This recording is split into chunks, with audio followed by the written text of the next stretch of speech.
All right, we're clapped in. All right. It's real. It's on. I love it. I first heard about you, I think, on Ben Greenfield's fitness podcast. Yeah, that's right. And it was right when your book came out, Blue Mind. And you were talking about some of the science behind it, and I was really blown away. So I got the book, and that blew me away even further. Yeah. I want to take a deep dive into that, and obviously get into what you're working on now. But as I do with nearly every guest, I want to get some background on you. So let's talk about growing up on the East Coast and what got you to move out west and drew you to the water. Yeah. So I grew up. I was born in New York City. I'd say like a lot of people had a childhood that there's a lot of water around. There are pools. There's the east. The beaches on the East Coast, lakes, rivers, and I felt my best. Whenever I was in the water, whenever I was near the water. I was adopted, and that brings a little baggage with it. Maybe a little confusion, a little searching, a little unknown. I'm not going to psychoanalyze myself right here, right now, but maybe that was part of it. I stuttered. So in the water, nobody talked to me. I didn't have to answer any questions. So I was pretty happy. If you're underwater, you don't have to talk. You can just be. Yeah, you're in your own world. Yeah, it's like a, place to explore. And so I liked the way I felt when I was near, in, on, or underwater. And I realized that I wanted whatever my job was to take me to the water professionally so that I could sustain this, not just on vacation, but as a lifestyle. And so I ended up, going into marine biology, got my undergrad, my master's, my Ph.D, studying sea turtles, spent a little time and traveling around, tracking turtles, studying their DNA, looking at what they eat, helping to save them and bring them back from extinction, from the brink of extinction. And so that satisfied my desire to be in the water a lot. But I always wondered, what is that thing, that feeling that felt so good as a kid that basically hijacked my life, my career, is the pursuit of that feeling. And I noticed that in other people who, whether they're pro surfers or lifeguards, fellow marine biologists, people who gravitate to the water in lots of ways. So I was curious about that feeling, the science of it, and went looking for a book about it. And I couldn't find one. And like tends to happen when there's a vacuum that you see needs to be filled and nobody seems to be filling it. Sometimes you feel compelled to be the person to step in and do it, whatever it is, in whatever realm. And so in this case, I tried to get some other people to write this book that I wrote, and I failed at that. So it just came back to me. I pitched it to a guy named Oliver Sacks, who's a great neurologist, also from New York. And when I pitched to him, he said, that's a fine idea. You do it. And he was a pretty heavy guy, big intellect, powerful mind, and great writer and a water lover. So I thought, this is the guy to write the book. And then he just threw it right back at me. And I said, oh shit, I'm going to have to do this. So it took 5 years and wrote this book called Blue Mind that you referred to. And it's just interesting. That's sometimes how life goes. I thought I was going to study sea turtles to the very end, and retire as an old sea turtle biologist. And this other sort of turn came along, and here we are.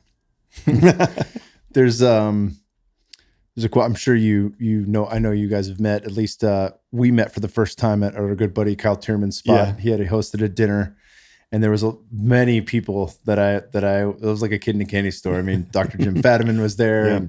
and oh man, Bruce. What's the guy's name? Bruce Damer. Yeah. Dr. Bruce Damer. I was like, man, he showed up in a Burning Man outfit. I was like, totally. dude, this guy's a legend. But so many people, and of course you were there, and we got to hang and chat for a minute.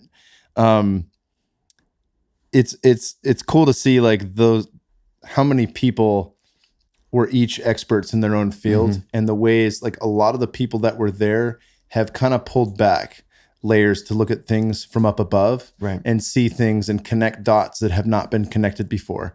And that was something that I noticed from a lot of people. But one of the guys who was there, Dr. Chris Ryan, who I'm a huge fan of and friend now, we were just hunting out in Hawaii not long ago. He said, you don't write a book about the thing you know. You write a book about the thing you want to know, right? So there's a lot of learning in the process of writing a book. What were some of the things that you discovered as you were getting into this? Immediately discovered that the realm of neuropsychology is just utterly amazing. And we are so lucky to be alive in this time where we're all, if we're paying attention, learning about ourselves, our own brains, almost on a weekly basis. There are, I use the word revolutionary, and I don't use that mildly, but there are revolutionary breakthroughs into how our own brains work. And just that, just starting to learn. Now I studied economics, biology, ecology, wildlife ecology, evolutionary biology. I didn't have a background in neuroscience or psychology, so had to get up to speed in that realm. And so I attended a lot of conferences, sat in the front row, and took copious notes and listened to courses. I would swim laps while listening to MIT neuroscience courses just to boost the uptake. And I had a lot to learn in order to try to write this book. And in the process, really humbling, right? The science that's going on, how little we actually know about the human brain, really, when it comes down to it. Yet, this is the first generation that has a working user's guide to our own brain, to the mind. Wow, right? The user's guide's pretty handy. We had a pretty bad one, up until 10, 20 years ago. And it just keeps getting better and better every day now. So fast forward 10 years, 20 years, as we continue to learn about how our nervous system works and how it interacts with other nervous systems, how it interacts with the world around us, gives me optimism. I guess that's really, at the end of the day, that's really what I come away. And maybe that was a little surprising. I thought I would find optimism about the natural world from other places other than brain science, but that's where I found it. Yeah. I think like when I retired from fighting, one of the things that I was searching for was, as everybody, is the magic bullet. Like, what is the magic pill, the magic thing that does the best? And of course, there's this term that gets thrown around loosely, biohacking. And it's funny because the best hacks hack something that has to do with nature. They hack some way that we used to live in our that's far removed from our modern day era. Yeah. And when I was reading your book, that was one of the things that blew me away. And it was just like, oh, but of course, so obvious. Of course, right? Of course, that makes sense. Of course, trees give off pheromones, right. and now they're talking about what's that term, Ryan? We just did a thing on it about it. It's forest bathing. Forest bathing, right? Yeah, like, exactly. Yeah, like we used to live that way. We used to take walks in the woods or go hunting in the forest. Yeah. Well, and interestingly, we're calling it forest bathing, right? So the first part is forest.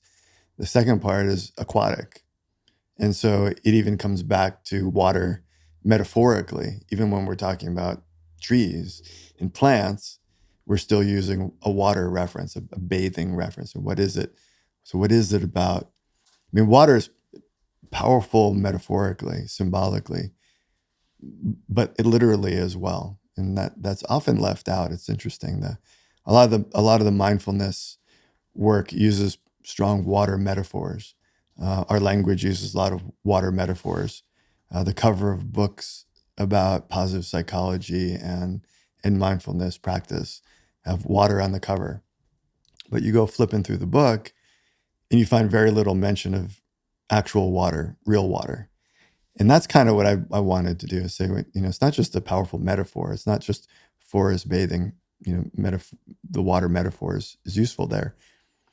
It's the water itself. Like, get in the water. Like, I wrote this whole book, 300 pages of nonfiction. And the last page, I remember sitting there thinking, what do I really want to say? What is this? We've got one, maybe two sentences left. It's like the last sentence of your book. You want it to be a home run. And so I remember writing, all I really want to say is this, ... And I just sat there and stared at the screen. And I was like, what do I really want to say? And I wrote, get in the water. That's all I really want to say is get your ass in the water. Just wherever you are, whenever you need it, get in the water. That might be your shower. It might be a bathtub. It might be a cold plunge. It might be some icy cold water. It might be a hot tub. Could be a lake, a river, an ocean, a pool, Pacific Ocean, right out the window. But just get in the water. Like whatever's messing with you, I promise you it will be at least a little bit better. Is it an injury that you sustained, in a fight, in a game, an injury, a mental, a moral injury? Get in the water. I promise you it will help you at least a little bit and maybe an awful lot. And so, like you said, so simple, so like nothing new. And this is an idea that's thousands of years old. You find it in all the ancient texts, all the ancient spiritual texts have at their core water, all of them. The 23rd Psalm in the Bible, that's, an often quoted one, basically says, when the shit's hitting the fan, get your butt in the water, get down to the creek. I paraphrase that slightly, but yea, though I walk through the valley of the shadow of death, I shall fear no evil. That's red mind. That's a bad day. The valley of the shadow of death, you've been there. You're like, man, this can't get any worse. That's red mind. And what is the deity saying? Get to the water. It'll help. Get to the river. Sit down by the river and just chill. So that's blue mind, right? That's basically, ancient text that says, having a bad day, your head is full of red mind before you end up in what I call gray mind, which is burnout, which is useless. Get down to the water, it'll soothe your soul. And indeed, that's the way it works. Yeah. Hell yeah. Interesting. Yeah, exactly. I mean, that you're as familiar with the red mind mode as anyone, and gray mind too. And gray mind. Oh yeah, burnout. I remember right when I got hired on it, I wanted to be a good employee and let everybody know how hard a worker I was, and just ran my fucking ass in the ground. Yep. Modafinil every day, half a pot of coffee each day. Yep. Go, no rest. Yep. And there was a thing, I remember you saying this because, as this being an author, or anybody who's an influencer, or even if you're not an influencer and you start to learn shit that maybe your family doesn't know, you always get criticism, right? Yeah, so sure. I know one of the things that you've gotten is excuses on how they can't get to the ocean, right? Yeah. Well, must be nice, but I live in Iowa. Right. And one of the ways that you reframe that for people is that anything can be your body of water. So what is your water, right? Ask that question. Yeah. And that's something that was really cool for me because I felt, I grew up in the Bay Area, not far from where you live now, and always had access, whether it was Half Moon Bay or Santa Cruz or even coming down here to Carmel, and, kind of landing in the center of the country in Texas. I was like, shit, man, I'm not by the ocean anymore. Yeah. It's a 4-hour drive to the Gulf. Yeah. And the second I was able to perceive it differently, I realized like, oh, Lady Bird Lake, that lake is my water. And I throw the Frisbee there with my son and we even get in. It's not the cleanest source of water, but still, just being by it and seeing all the grain and seeing that water flowing through, it's really a powerful way to connect and quiet the mind. And start to recharge and build back within whatever it is that I've been exhausting that drove me to gray mind in the first place. And you feel it. You get to the water, even if it's just to see it and throw a Frisbee without getting in it or on it. And you feel better almost instantly. And that interaction with the people you love is better for some reason. The conversations are better. So you connect to yourself, you connect to each other, and you connect to our little water planet that we call home. It's all good, right? But gray mind, that the WHO, the World Health Organization, this month declared workplace burnout an issue. They named it. They said this is a big problem that we want to give it a call out. We want to name it, burnout, workplace burnout. It's an epidemic. We're seeing people really hit that wall. Gray mind is the ashes of red mind. So if you sustain that red mind through whatever means, that you just keep grinding and caffeinating and medicating and not sleeping and pumping yourself up, you will burn out. And gray mind is the ashes that's left, and where you just don't care, and your ability to perform and be the person you were trying to be, isn't there. Nothing in the tank. And so this is a problem, both anxiety and stress, but also, depression, mild and severe, this burnout thing. And it's creeping kind of from being an adult thing, to being a college student thing, to being a high school student thing, now creeping into middle school age kids are, experiencing anxiety, stress, and burnout. It's like, wow, what are we doing, and what are we gonna do about it? And so I have one little answer: just get in the water as much as you can. Take your kids, get in the water, take your phone and stick it in the glove box or leave it at home and don't bring it, and just go and have screen-free, peace of mind, and feel it all. Let the water kind of touch every part of your body. And if it's cold, Lake Austin can be pretty darn cold even in the summertime. Up by the dam, jump in, feel the cold. Just embrace it. In the wintertime, go to Barton Springs, jump in, swim some laps, feel the cold. It doesn't need to be right around that perfect temperature year round. And the way our modern lives, we regulate the air temperature in our buildings, and we regulate the water temperature in our pools, and we regulate the temperature in our cars. So we kind of move from that perfect temperature to the perfect temperature to the perfect temperature. And pretty soon you get kind of mushy and don't even realize it, that you haven't felt an extreme, of anything in a long time. And I think water is a good way to shock your system and feel alive like that. It's instant, So whether it's, red mind or gray mind, pulling yourself into that blue mind mode regularly. I would say daily if you can, but and wherever you are, you find it. So, you can reframe Austin as probably the blue mind capital of the world if you wanted to. You got float tanks, you got wave park, you can go surf. It's a pretty damn good wave park too. Yeah, it is, yeah.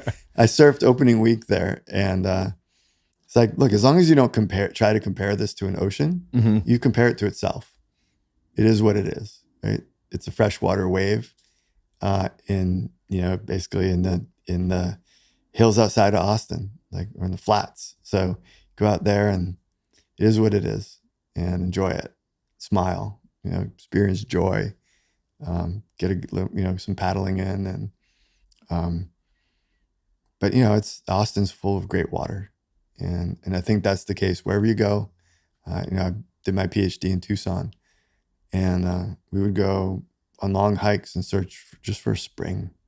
And you get, after a long, hot hike in the deserts and then into the mountains, you get to that spring, and it's as epic as the Pacific Ocean. This little source of water. It's like your best friend, and it's awesome to jump in it. And so wherever you are, even the desert, you still find your blue mind. Yeah. Yeah. I'm thinking back now since I saw the Arizona plates out front, and you went to U of A for the PhD. I went to Arizona State, and don't worry, I'm not I no longer feel a rivalry. Far enough removed from ASU football for that, but I'm sure that just pissed off a lot of Sun Devils for me saying that. But Well, we could fight it out right here, and I would lose. So I mean, we went to we would go to, oh man, I'm forgetting the name of the river, but we'd go floating on this river. It was so long ago. You go inner tubing at the Salt River, Salt River, and it was like, you know, it was drunken debauchery. At college, you think of any like silly movie from the 80s, like those types of shenanigans. Yeah. But it was like some of the most peaceful times of my life. Peaceful, like, drunken debauchery. Yeah, like when the dust settles and you're tired of talking shit to your friends, and there's just a moment of silence for 30 seconds to 2 minutes. Like that's like the instant drop in, like, oh shit, you know, and going through them, you know, you see all these giant cliffs and just the beauty of Arizona. Yeah. It's a very special place. I mean, even that, that's a case in point. You could sit in a bar with music, may not be your choice, a lot of loud voices, a lot of visual stimulation, and you can do some drinking with your friends, and it's fun. Take exactly the same thing, get an inner tube and a river and do it. And it's not just fun, it's can be transcendent. Like exactly the same group of people, the same good or not so good beer, and the same conversations, and you just stick it on a river, and it's gonna be better. It's gonna be better every time. You know, I always say, like, you know, balloons are cool. Water balloons are really fun. Slides are great. Water slides, next level. You can go right on down the list. So drinking in a bar is fine. Drinking out on a river, it's better. It's just better. And so you add water to any situation. It's more romantic, right? It's just hanging out, having a conversation with your sweetheart, hanging out, having a conversation by the water with your sweetheart. It's just better. So something that the water does for us and with us and to us that is worth naming, cherishing, talking about, teaching, and protecting. That's kind of the end of the day. That's kind of my key motivator, is that when we understand that these lakes, rivers, oceans, pools, creeks, springs are giving us so much more than the ecological and economic benefits. They're giving us these deep emotional benefits, emotional, spiritual benefits. And maybe we'll do a lot more, you know, to take care of those places. And I think it's true. That's the big experiment that we're conducting here with this Blue Mind idea. Yeah, I think it's something you don't necessarily, I mean, I wouldn't necessarily think about it, but that's something that came up quite a bit when I was so I went on this hunting trip with T-Man and Chris Ryan and Ben Greenfield and Dr. Peter Attia. And it was like, everyone there was somebody I either knew or wanted to know. Yeah. And really cool people. But when I was taking my hunter safety course, they were talking about how you are a conservationist and environmentalist. Like you are trying to preserve the land you wish to hunt on. Yeah. And that was embedded into the learning almost as much as which gauge to use in the shotgun for which type of fowl you were going to hunt. You know, like it was that in depth.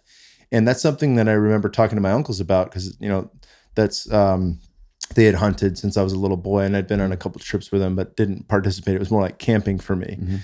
But being out in nature with them was always really special to me. But that was something they would talk about quite a bit, was like making sure we have lands to hunt on, and how important that is to them. And it's not necessarily, you know, from an outsider looking in, I wouldn't necessarily think like hunters give a shit about the earth, but that tends to be the case, you know? So that consciousness aspect of, if you can get people to fall in love with the water, they'll fucking care if there's an oil spill. They'll care if people are dumping shit into the water. Yeah.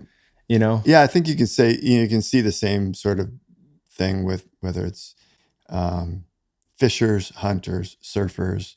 If you're in contact with it, if you're out there and your life depends on your relationship with nature, then that generally will create a deeper level of respect. Certainly there are, you know, butthead, asshole surfers, hunters, fishers who don't give a damn. They just want to get theirs, and they don't care who they cut off or you know, what they destroy. And of course, right, there's sociopaths and psychopaths in every industry and every sector and every realm that give, you know, everyone else is kind of a bad name. But, one of my greatest fears is that there's a generation that's their experience of nature is simply beautiful films. Yeah. All these specials on Netflix we were talking about before the show. I mean, they're great. And they work when they map onto real life experiences, real reality, not just virtual reality. And I'm not an anti-film. I think films are great. I think photography and art is great to compel people and keep them motivated. But it's usually a personal experience, a fully immersive personal experience that flips your switch. Right. We just need to bring David Attenborough on the hunting trip. Yeah, right. Yeah, exactly. The Axis deer. Yeah, that would be fun. From actually, India. I'd like to bring him. I'd like to bring him anywhere and just have him narrate what was going on, like dinner. Yeah, bring him on a surf trip. So you finished up in Arizona and you came out west. Yeah, right after. I did my PhD. I did a master's degree at Duke University in North Carolina in economics, and PhD at University of Arizona. Spent a lot of time in Mexico, so my Mexican colleagues would consider me, an honorary Mexican. Speak fluent Spanish. Did a lot of my field research in Baja California, Mexico, El Salvador, Costa Rica, and studying sea turtles, and then kind of decided West Coast, stick with the West Coast. And my wife's from here, from California, so kind of gave her after I was dragging her around a few places, I said, where are you going to drag us? Your turn, you pick. And she picked here, so here we are. Yeah, it is absolutely incredible here. Pretty good. I'm not complaining at all. We got a view right out of the window of one of my favorite beaches here, Carmel by the Sea, and it's definitely incredible. Yeah. But I wanted to dip back into your book, Blue Mind, before we start talking about the next one. Yeah. One of the things that blew me away, and you touched on this a little bit just by playing at Lady Bird Lake and not actually getting in the water, is this change that happens on a subconscious level, mm-hmm. or maybe even a physical change that happens within the neurochemistry just from seeing water. Right. Can you unpack that a little bit? Yeah. So I think let's just go way back. So if you're an animal and you're a mammal, you're a big mammal, let's just go with that as we are. And you cannot position yourself correctly relative to a source of water, you're dead. Right? That's just sort of evolution 101. If you can't perceive, perceive, and then locate yourself relative to a useful source of water, you're not going to make it very far, no matter what you are, a fox, a human, monkey. So that we have this aesthetic appreciation for the sound and the sight of water makes perfect sense from a really deep, sort of primal perspective. That we consider this view from where we're sitting beautiful is a remnant of that survival instinct, I think. It's hard to study this stuff because you can't go back and do experiments. But the idea that water triggers this feel-good flood of neurochemistry is highly adaptive to survival. If you don't get it right, you're dehydrated. If you're dehydrated too long, you're toast, literally in less than a week. And that's not news to anyone who's ever been in those extreme circumstances. And it's a horrific way to go. So that we are good at responding when we hear the sound of water, or when we see the reflection of water, and then we move towards it, and then we make our home in the right spot relative to that water safely, is not really a surprise. So now fast forward, modern humans, you're never more than, let's just say 50 steps throughout most of your life. You're never more than 50 steps from a knob you can turn from which water emits. That's the modern human life. You're never far away from water. It's not a big flush concern. 1.6 gallons. Yeah, right. Time. Yeah, exactly. Just for urine. So where we're sitting right now, like there's probably 3 right out the door here. There's 3 knobs you could turn and water would come out. Through that door, there's a couple more. Through that door is the bathroom. There's a couple more. Through that door, there's about 4 or 5 more. So just where we're sitting, we're surrounded by almost at least a dozen, almost 20 knobs that you can turn and the water would come out. And I could probably find them with my eyes closed. So that's our modern lifestyle. But we carry this memory, you could say, this ability to feel good when water's around. So I've done this very simple experiment I'll do. If I have a room that I'm speaking to, say 1,000 people giving a keynote, I say, my team has locked the doors and taken away all the water bottles, and you'll get some water in 5 hours. And then I'll just be quiet for a second. Then I'll say, did you feel that? Did your mouth just get dry? And yours probably did. If you're listening right now, your mouth probably got dry. You know that I didn't lock the door. You know I didn't take the bottle away because it's probably still under your chair. But just the mere suggestion of the lack of water for 5 hours, your body responds and it doesn't waste water on saliva. It starts conserving water. Right? So this is a pretty deep instinctive connection to water. Water is the basis of life. And so in our modern lives, we kind of use that sometimes it's used in marketing to sell you, say, Corona beer, like all those water images. It's used, the Nestea plunge or, Mountain Dew ads or whatever it is. It's sort of magazine articles for travel. It's just everywhere, but it kind of, the image of water hijacks this deep sort of primal connection that we have to survive by the water. So in the modern usage of Blue Mind therapeutically, it gets pretty interesting. So if the sight of water, the sound of water can calm us, and it does, then how can we use that as a healing modality for a generation of red-minded people? How can we, leverage this response, this mammalian response to water, this reflexive response to water that all mammals have, and use that as a hack, I guess you could call it, or as a force for good, to help people heal, but also help us there in response heal our own planet. And that's kind of the dynamic that we're in right now with Blue Mind. And so what happens is, so let's start with red mind. When you're in red mind mode, fight or flight or freeze. That's the kind of the cliche. That's red mind. You feel like the back is against the wall, and it's time to come out strong. Very useful. Red mind is very useful. We need it to survive. We need it to get to the finish line. We need it to meet our deadlines. We need it to compete, right? Red mind's really useful. But there's adrenaline, there's cortisol. So your stress hormones go up and you get, activated. You're very attentive in a heightened state. Extremely useful. But if that's maintained, or you try to sustain that too long, as we talked about earlier, burnout, gray mind will come in. And so understanding Blue Mind is really useful to start with red mind and the desire to avoid gray mind.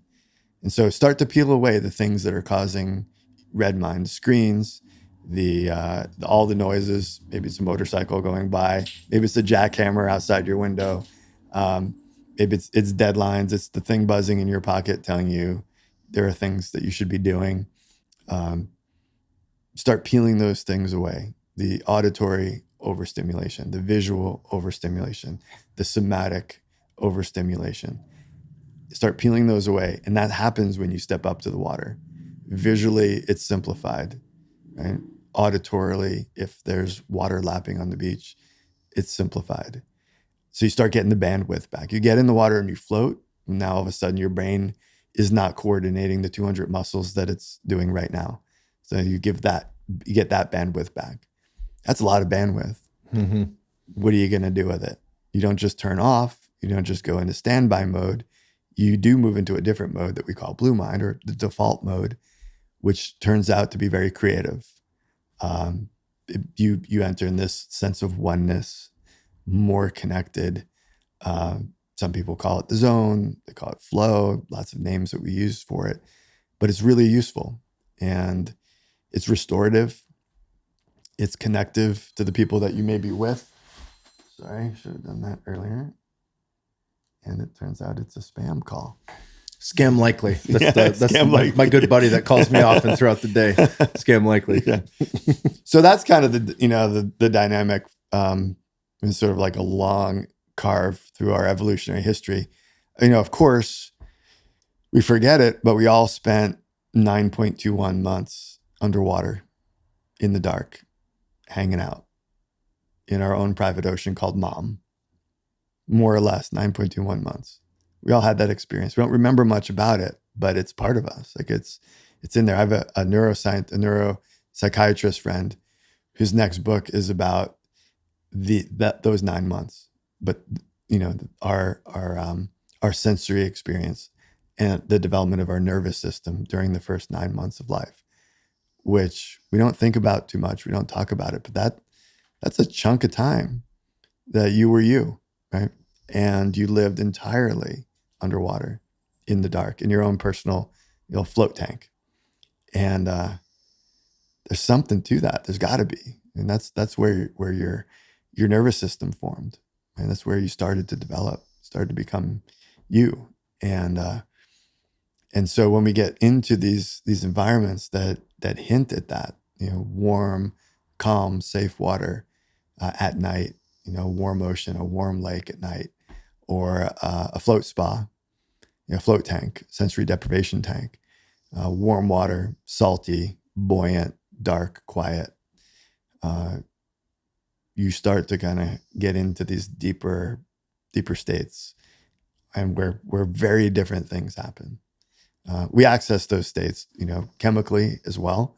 But I think standing by the ocean and just letting it trip you out, giving you a blue high, or diving under a lake or underwater, going into a float tank, produces a very similar kind of transcendent experience where you feel these insights, you experience these insights that it's harder to do in this mode that we're in right now, in the active processing mode, which is more of a red mind mode. Yeah. You touched on so many good things there. I love what you're talking about with float tanks as well, because flow and float tank, I'm combining those right now. I often talk about psychedelics and altered states of consciousness. And one of the things that I sometimes forget to mention is that is kind of the bridge between the two, because they're not for everyone. Right. There's plenty of people who would benefit greatly from plant medicines, and plenty of people who really have no business working with them yet. Not to say that that's the case their entire life, but I feel like there are some prerequisites necessary for that. Yeah. One of which being the ability to sit with yourself. Right. Because if you're uncomfortable in your own skin and you can't get quiet and meditate, it's going to be very hard when the sea of shit is coming up and it's being stirred up. Right. Sure. But, what an amazing bridge the float tank is. Yeah. So, if you give that a try, yeah, and see how that goes. And if you're completely freaking out, then your practice maybe starts over here, and keep giving that a try. Try it for 15 minutes or just try to sit quietly with everything off in your own living room. That might be a stretch for some people. Yeah.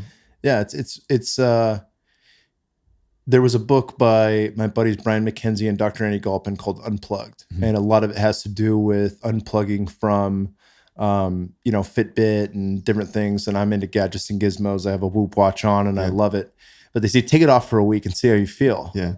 And I mean, it's almost like leave your cell phone at the house and go for a drive and see how you feel. Like you feel fucking naked for a minute, maybe lost, literally. That disconnect. But I think that's one of the coolest things about the float tank is that it deprives you of all external, right? Mm-hmm. You're in pitch dark. You can't hear anything.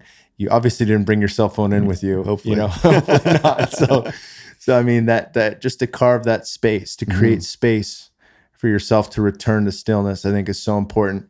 But as you were talking about the float and its comparison to being in the womb, it really brought up for me something that's come up in quite a few ayahuasca ceremonies. And I just returned, as I told you before the podcast, from Costa Rica, where I did ayahuasca out at Soltar, and it was beautiful, absolutely beautiful. One of my favorite experiences.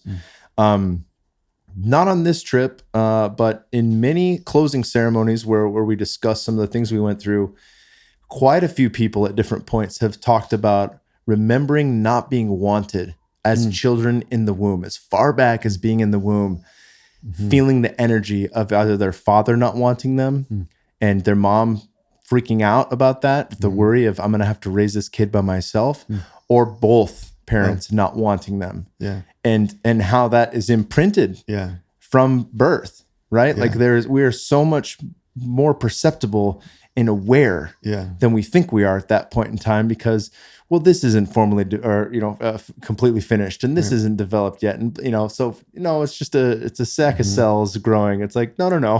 Yeah.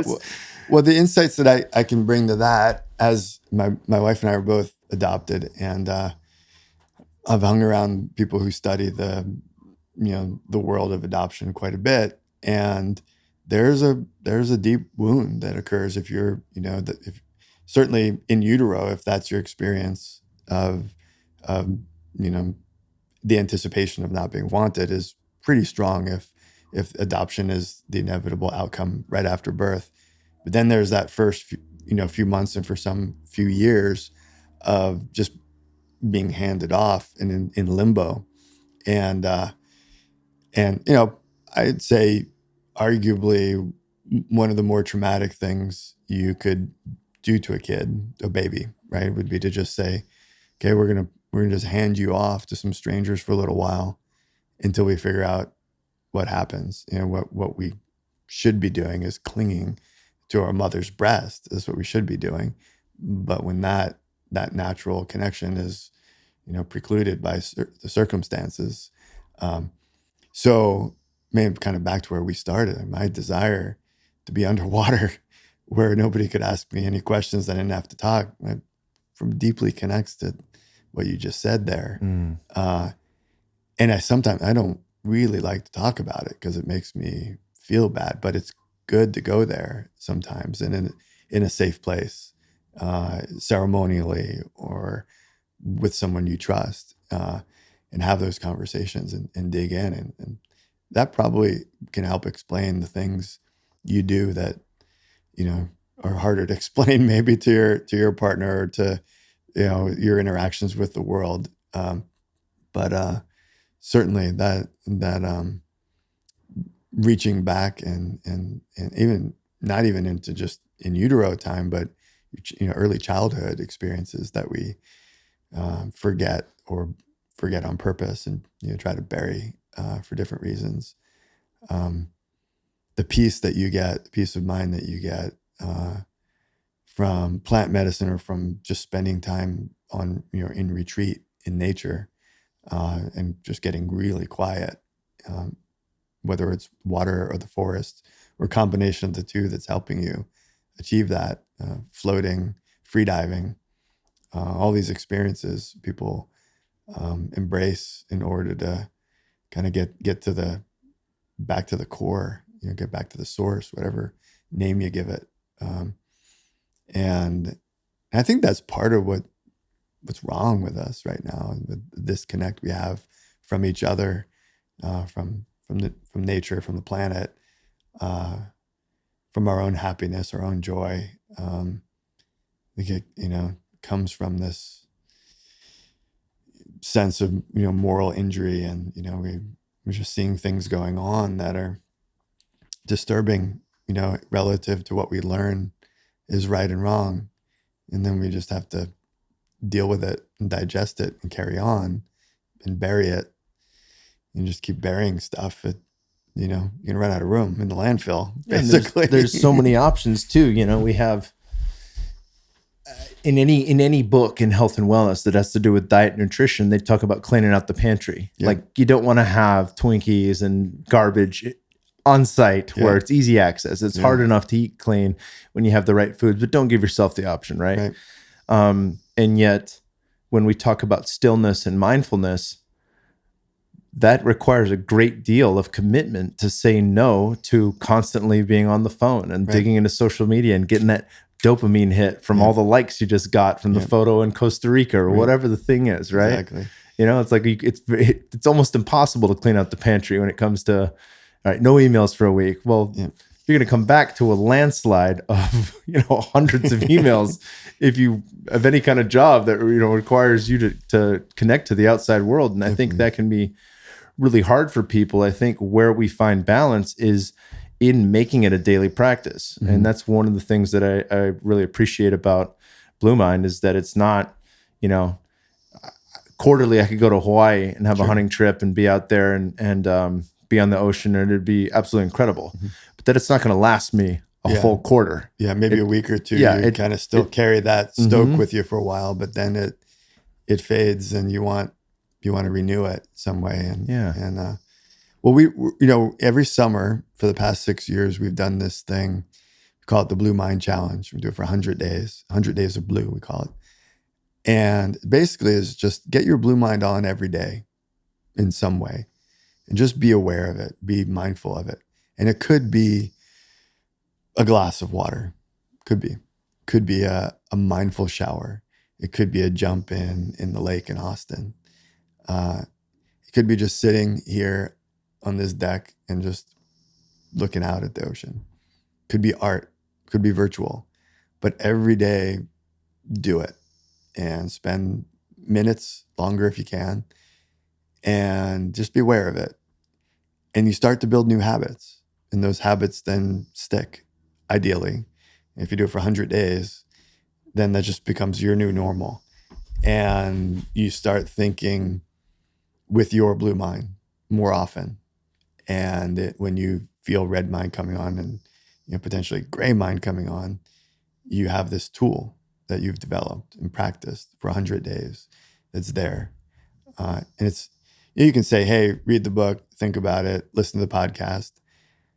But if you've done the practice for 100 days, it's going to sink in, right? So whatever you're trying to achieve, it's you want to build new habits. And there are people who say at least 21 days to build new habits. Some say it's a little longer. We just went with 100 days because it's the whole summer from Memorial Day to Labor Day, the unofficial boundaries of the North American summer, the summer vacation sort of. And I hear from people all the time, like, I did it. I missed a few days here and there, but no harm, no foul, no guilt. Keep moving forward. And after that 100 days, they're like, it's helped me recalibrate my relationship to my water and all the different ways I can experience it. And it isn't, like you said, isn't just a saving up and waiting for that trip to Hawaii once a year, or the big vacation, or even the vacation weekend. It's figuring out how to dial it in, daily in some way. And your water is available.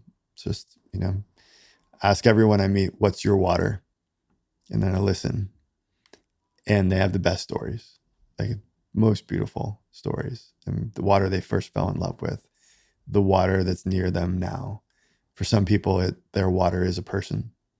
For some people, it's the water in their food. It's the water that's used in agriculture.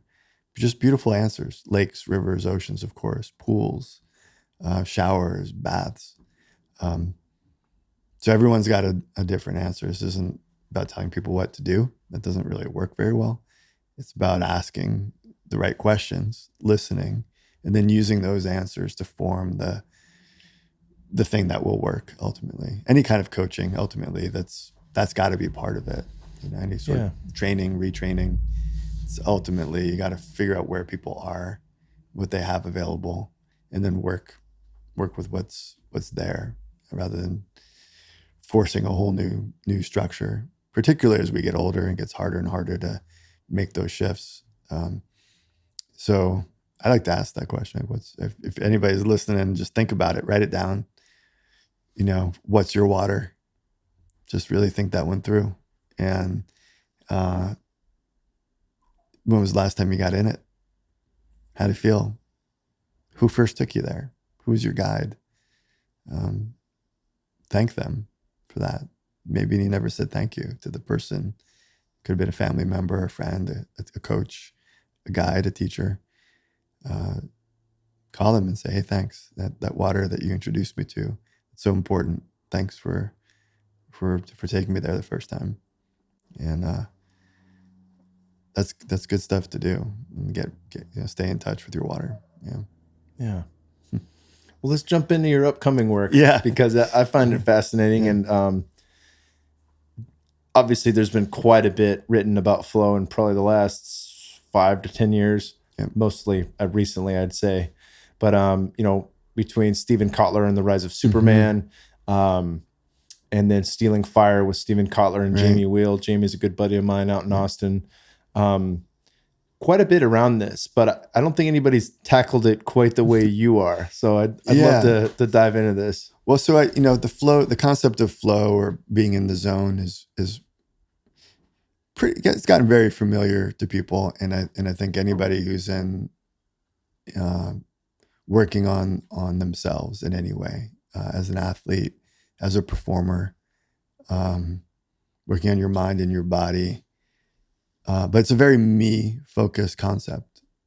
It's a very you-focused concept. It's a very individual approach. And what the science is beginning to look at is how we flow together. So if I had an EEG on my brain right now and you had one on your brain, and we were throughout this conversation, we may have started off as just two guys that just kind of sat down. But once we get into the conversation, we start to get in some kind of synchrony. Even our breathing rates might start to approximate each other. Our body language, you cross your legs, I cross my legs, you uncross your legs. Those things start to happen. You start to read each other, the micro emotions. And the more time we spend in the same place, we get into something I call groove. And when we flow together, we create a groove. So let's use the water analogy or metaphor again. When rivers come together and flow together, they create grooves like the size of the Grand Canyon, like these majestic grooves. And that's what we want as a team. That's what we want as a family. That's what we want as a community. And arguably, that's what we want as a nation. We want a groove. Wouldn't it be great if we as a nation were in some kind of groove? There's room for conflict. There's room for disagreement, and that's all part of being on a team. But when we've grooved as a nation, we've done some good stuff. And when we don't groove, we beat each other up and we don't get as much done. When we groove as a family, it, right? You're communicating well, you're communicating almost non-verbally, maybe less conflict, less strife, more financial stability, more cooperation. And when you listen to, the music you love, when your favorite band is really grooving and you're at the live show, you know it. They know it. They know you know it. Everybody in the room knows it. And you're like, man, I'm glad to be here. This is magic, right? Our favorite sports teams, when they groove, they win. They win championships multiple years in a row when they're in this groove state. So I've been trying to, kind of unpack what are the ingredients that we need. I don't want to give it all away here because I want to come back. I want to come back and talk about it. Oh yeah, there's plenty of time beforehand. This is the teaser trailer. Yeah, but when the book comes out, we'll cycle back. But I challenge people who are listening to kind of think for yourself. When you've been in groove, which is bigger than flow, it's flowing together with the people you work with, the people you play with, the people you perform with, the people you love. What are the ingredients that were necessary to make that work? There's of course a level of trust. There's a level of competence, of skill, right? Practice. So the Beatles, for example, like they grooved, and they're, as a result, one of the greatest bands of all time. Those four guys weren't all the same. They had a couple replacements, came, an early drummer replacement. Ringo was not the first drummer, but they subbed in Ringo, and they didn't always get along. They fought a bit, but there was resilience. So that's a piece of it. That's one of the ingredients. Like we're going to stay connected. We're going to develop our skill set. We're going to trust each other. And a good coach is probably helpful. We kind of see that in sports teams, but the coach is not the high mighty, overlord. They're carrying some humility as well. So that's another ingredient, humility. Right? Any team member knows that as soon as arrogance gets in the way, then the trust breaks down and the groove goes away. And so I went to high school in Chicago, and I remember going and watching the Bulls play in Old Chicago Stadium, and Michael Jordan would score 40, 50, even 60 points in a game, and they'd lose. He was in flow. The team was not in groove until they got it together. And so Coach Jackson started putting together a team. They started to play together. They started to develop trust, right? Some humility, I think, was involved occasionally, at least. And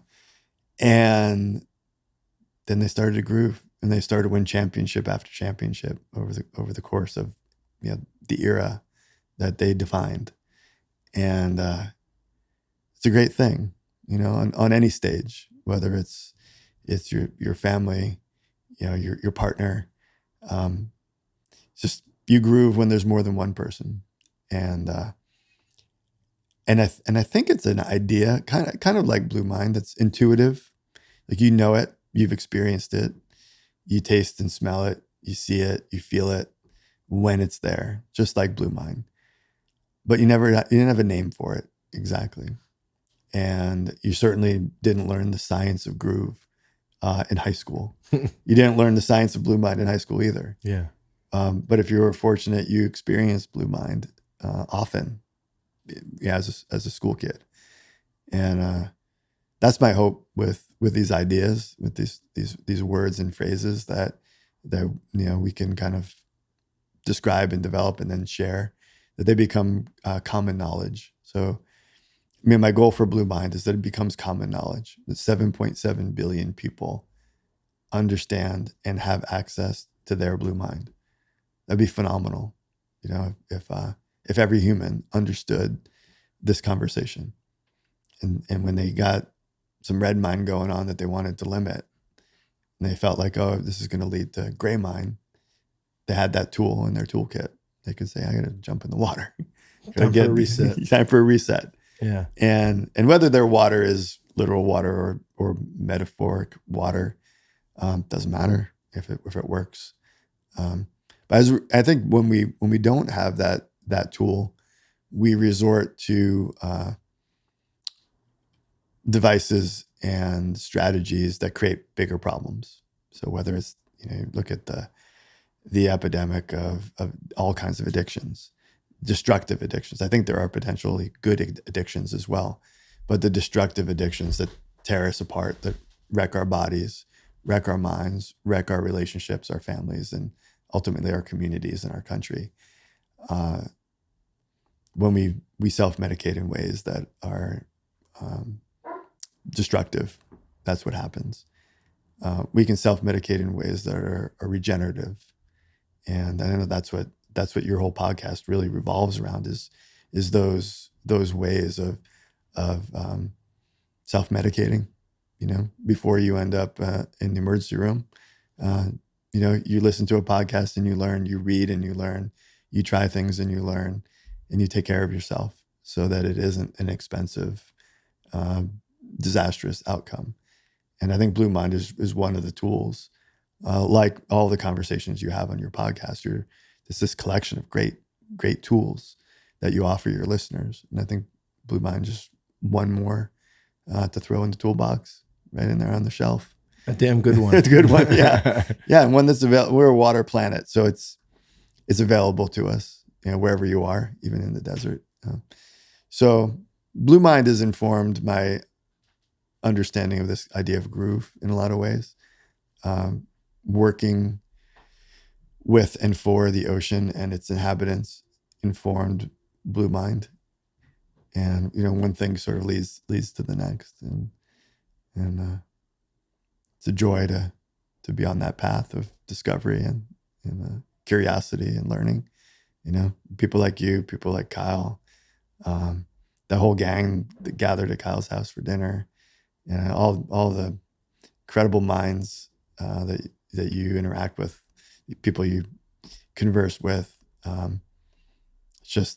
It's a cool time. There's a lot going on. There's a lot of bubbling up of sort of ancient wisdom given an extra bit of oomph by modern science. Yeah. That combination is impeccable and so useful. And I think disruptive and in the way of some of the old paradigms. And there's a little friction there sometimes. Mm-hmm. The profit motive that exists to keep us all kind of medicated on some things that are not so good for us. They don't want to give up too easily. So yeah, I probably have experienced and had conversations about that kind of stuff. I haven't had any death threats about Blue Mind, but I know it is in conflict with some other industries that would rather sell you their stuff than have you take this pill the rest of your life. Yeah, right. I have your Blue Mind. It's right here in a bottle. Exactly. Don't get 60 at a time at Walgreens. Yeah. Don't jump in that lake, or don't go to that float spa. Just come here and take these pills. That'd be a fun ad though, like float spa in a bottle. Yeah, right. Exactly. Serene, and it's nothing but oceans and waterfalls and lakes. Yeah. Just shows it's got Mark Sissons on his stand-up paddleboard outside in Malibu, just right on the water. If you watch, I pay attention to the advertising world, and if you watch, there are a lot of pharmaceutical ads that have Blue Mind imagery. So they might be selling a pill for psoriasis, but the imagery is people running down the beach, jumping in a pool, or they're pouring like pristine water into a glass. Yeah. So the wellness image of being near and on underwater is used to sell things that really don't have a lot to do with wellness. Whether it's, Corona, whatever you think about Corona beer, they built their brand on Blue Mind. Like, it's all about you see that logo and you think beautiful blue water, white sand beach. I'm there with my friends. Even though you might be popping that beer in a basement in Canada in the dead of winter, right? It's kind of like you still get that little feeling, and that's interesting. But let's harness all of the actual goodness of clean, healthy water as a force for healing for our bodies and our minds, for emotional healing, spiritual healing, as well as physical. The workout side of it is something that I think has a lot of potential, and you probably appreciate that, moving the whole workout scene into the water. I'll be on Thursday going down to train with Gabby Reese and Laird Hamilton. I think I'm going to miss Laird, but yeah, I've worked with XPT, and Ryan's going to be down, and my podcast producer with me, recording a lot of the underwater workouts. And excellent! It's just incredible. Yeah, it really is special. There's a guy up in Oakland, and you're going to be, I don't know if you're passing through Oakland this trip at all, but his name's Pianki Gibson. I'm just going to give him a shout out, and he people can look him up on Instagram, but he's former competitive swimmer, swam at Auburn, but now he's basically taken. He trains some of the Oakland Raiders, but he has one client that's a performer, a rapper who started out at 670 pounds, not too mobile on land. But when he gets in the water, he says, I feel like an angel. And I've never felt like an angel. Is it land. E40? I'm trying to think of East Bay rappers. Yeah, right. No, I can't remember his name. I'll pull it up. Big guy, obviously. but he's shrinking because he's been moving, and he's been moving because he gets in the water. He's able to do, pull-ups and dips and jog on a treadmill in the water and do all kinds of movement that on land he was unable to achieve, but in the water it gives him that support. And even to say, I mean, it's such a beautiful thing for a guy to say, I feel like an angel for the first time. I just think, imagine that, it's reminds me of the kids that we work with, the at-risk youth that get in the river with a wetsuit and a mask and a snorkel, and they say, I feel peace of mind for the first time in my life. Mm. Imagine having your whole childhood and never feeling peace of mind. How traumatic that would be. And then the gift of peace of mind by just putting on a wetsuit, a mask and snorkel, and getting a camera and getting into a river in Wisconsin.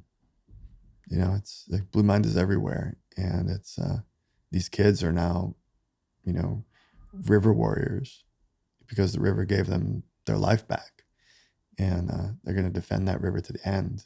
And so that's what you kind of see as these people are in different kinds of healing journeys or wellness journeys or self-improvement journeys. The water helps, and then you want to give back and help the water. That's when the groove starts, right about there. It's when you get outside of yourself. And it's the switch from the me perspective to the we perspective. And it turns out water is the number one source of awe and wonder for humanity, for all of our history. And that when we feel awe and wonder, it builds our empathy and our compassion. Like neurologically, the sense of awe and wonder builds our empathy. And this generation could use a lot more empathy. And so water is one place to go, an empathy school. Think about that when you're in Hawaii, with Gabby and Laird and working out, if that water gives you a different sense of empathy and compassion that you might not feel on land as much. Cool stuff. Dude, it's been amazing having you, brother. Yeah. So much good stuff. Yeah, thanks for coming over. Where can people find you? Obviously, we'll link to your book on the show notes and want to link to your website. Yeah, my name, wallacejnichols.com is probably the starting point, and then that will branch out to all the various projects that I'm engaged in and collaborating on. And any questions that pop up, I'm pretty easy to find. Just ping me and I'll set you in the right direction to find the answer. Yeah. Awesome. Thank you so much, Wallace. Thank you. Yeah. Hell yeah, brother. It's been great. Really good.